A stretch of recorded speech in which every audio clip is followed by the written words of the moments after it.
है। हेडलाइन इस तरह से है कि दिल्ली में 23 कोविड के केस रिपोर्ट हुए हैं। सबसे ज्यादा केरल, महाराष्ट्र के अंदर केसेस देखे जा रहे हैं। 9 मंथ ओल्ड बच्चे को भी कोविड-19 बेंगलुरु में अभी नोटिस किया गया है।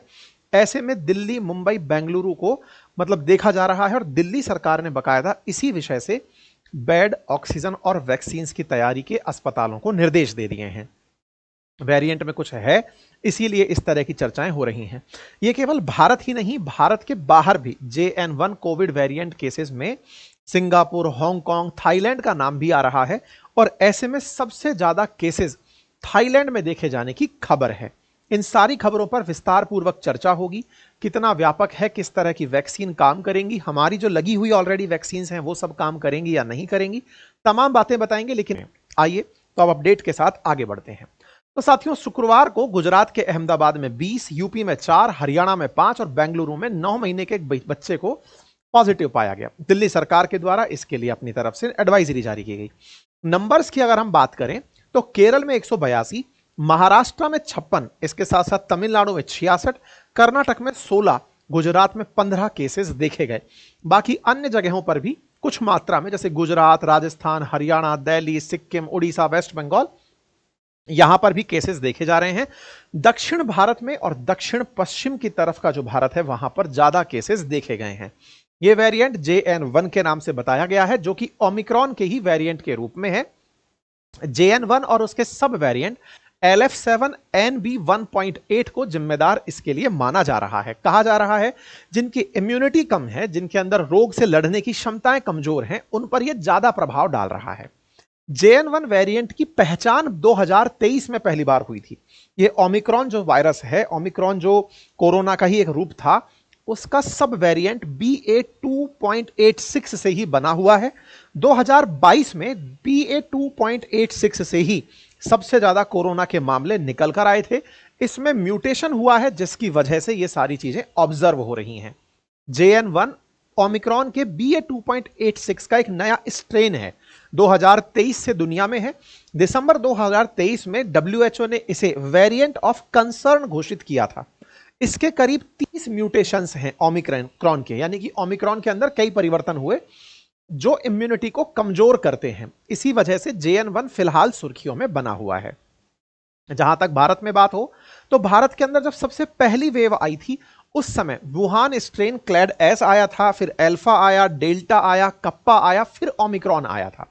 और उस ओमिक्रॉन के ही सब वेरिएंट आए थे, जैसे BA.1, BA.2, BA.4, BA.5, इस तरह से ओमिक्रॉन के ही रूप आए थे। और जो रिसेंट आ रहा है वो इसी ओमिक्रॉन का ही JN1 सब वेरिएंट है। तो इस प्रकार से कोरोना के अंदर सब वेरिएंट JN1 जो सब वेरिएंट ऑफ BA.2.86 है, फिलहाल ये सुर्खियों में है। इसी के ही सब वेरिएंट मतलब ओमिक्रॉन 2.86 के ही LF7 और NB1.8 के भी केसेस देखे जा रहे हैं। अब दूसरा अपडेट, ये तो हो गया वेरिएंट का प्रकार। कहां कहां देखा जा रहा है एशिया में, तो एशिया में सिंगापुर और हांगकांग, थाईलैंड, इसमें इसके जबरदस्त केसेस ऑब्जर्व किए गए हैं। सिंगापुर में कोविड-19 के JN1 के सैंपल्स देखे गए हैं।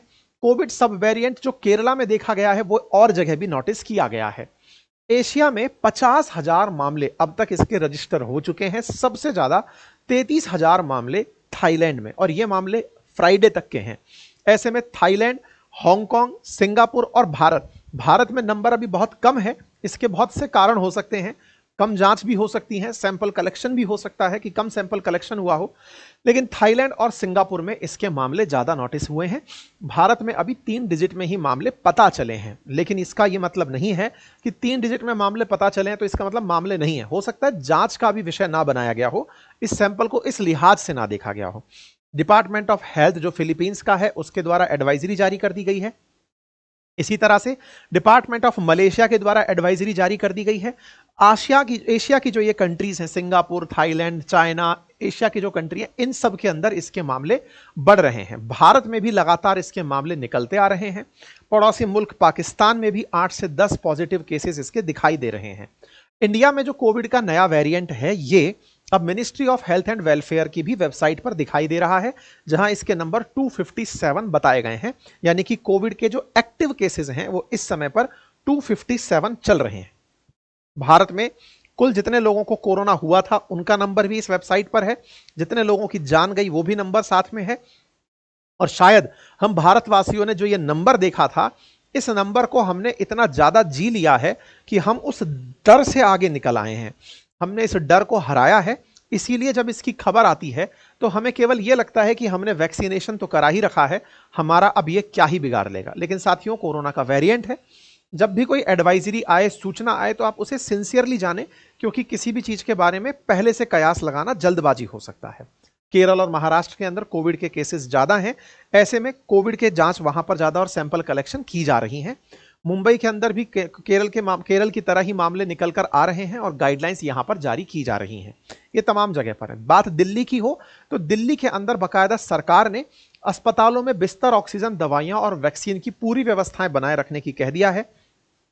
कहा गया है कि सारी तरह से प्राइवेट लैब्स को तैयार किया जाए, जो भी जांच के मामले आएंगे उन्हें प्रॉपर तरीके से जांच लिया जाए। ठीक है, तो ये एक अपडेट है, बाकी इससे पैनिक करने की जरूरत नहीं है।